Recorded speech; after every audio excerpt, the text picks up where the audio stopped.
जरा सोचिए, इतिहास में कोई एक तारीख, उस एक दिन में कितनी अलग अलग कहानियां छिपी हो सकती हैं। आज हम 4 फरवरी के एक ऐसे ही सफर पर चलेंगे जहां क्रांतियां हुईं, नई विरासतें बनी और पूरी दुनिया किसी मकसद के लिए एक साथ आई। अब देखिए, एक तरफ है किसी देश की आज़ादी का आंदोलन, दूसरी तरफ एक सोशल मीडिया जायंट का लॉन्च और तीसरी तरफ ब्रह्मांड का एक फंडामेंटल पार्टिकल। भला इन तीनों में क्या कॉमन हो सकता है? सुनने में तो ये बिल्कुल अलग अलग बातें लगती हैं, है ना? लेकिन इन सबको एक ही धागा जोड़ता है।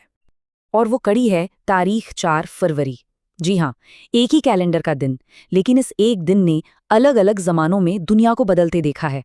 तो चलिए एक एक करके इन घटनाओं की परतों को खोलते हैं और समझने की कोशिश करते हैं कि ये हमें क्या सिखाती हैं। तो सबसे पहले बात करते हैं दो बिल्कुल अलग तरह की क्रांतियों की। एक वो जो जमीन पर, सड़कों पर हुई, और दूसरी जिसने हमारी डिजिटल दुनिया की पूरी शक्ल ही बदल कर रख दी। देखिए, एक ही तारीख लेकिन क्रांति का अंदाज कितना अलग है। 1922 में लोग अपनी आज़ादी के लिए सड़कों पर थे, एक फिजिकल विद्रोह। और फिर कई साल बाद 2004 में एक डिजिटल नेटवर्क ने लोगों को जोड़ने और आवाज उठाने का एक बिल्कुल नया ही तरीका दे दिया। और इन दोनों इवेंट्स के बीच जानते हैं कितना फासला है? पूरे 82 साल का, मतलब लगभग एक सदी, जिसमें दुनिया कहां से कहां पहुंच गई, लेकिन वो तारीख 4 फरवरी इन दोनों ही बड़े बदलावों की गवाह बनी। चौरी चौरा की घटना को सिर्फ एक हिंसा के तौर पर देखना अधूरा होगा। ये असल में स्वतंत्रता संग्राम का एक बहुत बड़ा लर्निंग मूवमेंट था, एक सबक कि आज़ादी की लड़ाई में जोश के साथ होश, मतलब अनुशासन, कितना जरूरी है। गांधी जी ने जब असहयोग आंदोलन वापस लिया तो वो पूरे देश के लिए एक तरह से सोचने का, आत्ममंथन करने का वक्त था। और फिर ठीक 82 साल बाद एक और क्रांति हुई।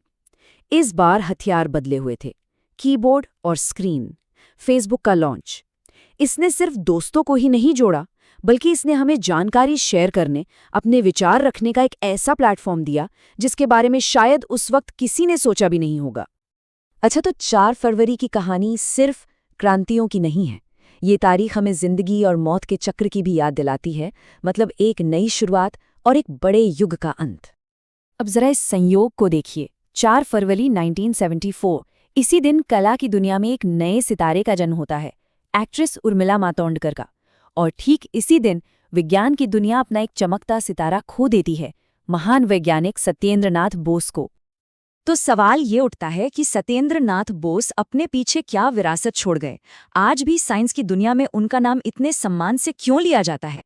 उनकी पूरी विरासत, उनका पूरा काम एक शब्द में छिपा है, बोसॉन। जी हाँ, ये एक सब एटॉमिक पार्टिकल है जिसका नाम उन्हीं के सम्मान में रखा गया। सोचिए, फिजिक्स की हमारी आज की समझ, उसकी नींव रखने वालों में से वो एक थे। आज दुनिया भर के स्टूडेंट्स उनकी थियरीज पढ़ते हैं। ये होती है असली शैक्षिक विरासत जो हमेशा जिंदा रहती है।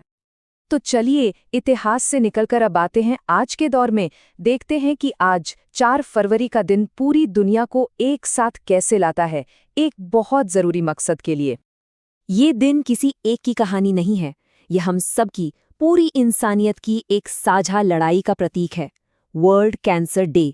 इसका मकसद सिर्फ अवेयरनेस फैलाना नहीं है, बल्कि हर इंसान तक वो सही जानकारी पहुंचाना है जिससे इस बीमारी से लड़ा जा सके।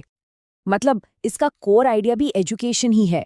कैंसर से बचाव कैसे हो, इसके शुरुआती लक्षण क्या हैं, सही इलाज कहाँ और कैसे मिल सकता है, ये सारी जानकारी लोगों तक पहुंचाना, ये दुनिया के सबसे बड़े हेल्थ एजुकेशन कैंपेन्स में से एक है, जो हर साल 4 फरवरी को होता है।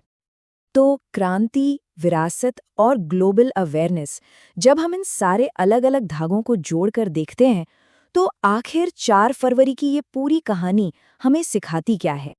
ये सिखाती है कि कैलेंडर का कोई भी एक दिन असल में इतिहास का एक छोटा सा आईना हो सकता है। एक ही दिन में क्रांतियां भी हैं, लेगेसीज भी हैं और दुनिया को एक करने की पुकार भी। ये दिखाता है कि हमारी दुनिया कितनी कॉम्प्लेक्स और मल्टी डायमेंशनल है। तो इस पूरे सफर से हम 3 बड़ी बातें लेकर जा सकते हैं। पहली तो ये कि इतिहास कोई सीधी सादी लाइन नहीं है, इसमें कई परतें होती हैं। दूसरी बात कि प्रोग्रेस यानी तरक्की के कई रूप हो सकते हैं, कभी वो सड़कों पर दिखती है तो कभी स्क्रीन पर। और तीसरी, जो सबसे जरूरी है, कि हर दिन, हर एक तारीख में कुछ बड़ा करने, कुछ बड़ा बदलने का पोटेंशियल होता है। और ये सब हमें एक बहुत ही दिलचस्प सवाल पर लाकर छोड़ देता है।